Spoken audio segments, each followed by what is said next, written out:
كانت الرسالة واضحة: نحن حقيقة ضد القتال، ونحن ضد العنف، وندعو إلى أن يكون الحوار هو السبيل الوحيد لحل جميع الخلافات بين السوريين.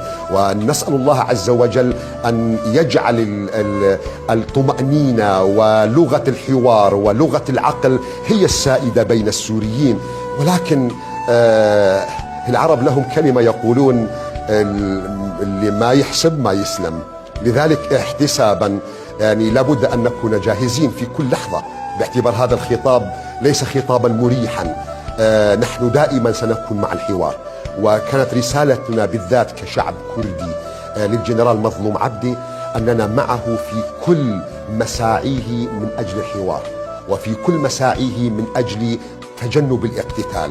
ولكن إذا قدر الله عز وجل علينا القتال، إذا أصر إخوتنا إلا أن يهاجمونا وأن ينتزعوا منا كرامتنا وأن يدوسوا يعني بعقليتهم الإقصائية حقوقنا، وقت ذاك النبي عليه الصلاة والسلام هو الذي يدفعنا وهو الذي يأمرنا أن نكون حامين لحقوقنا.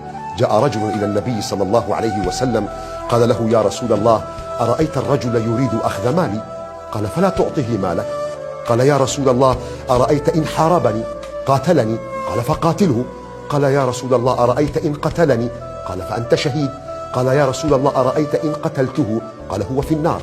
لذلك عندما يعني يحاولون أن يسلبونا كرامتنا، بكل تأكيد سنكون مع قائدنا الجنرال مظلوم عبدي، ولن نتركه ولن نكون بعيدين عنه، بل سنكون خلفه، ليس لأننا عشاق موت وليس لأننا نريد الموت، بل لأننا نريد حياة تليق بنا.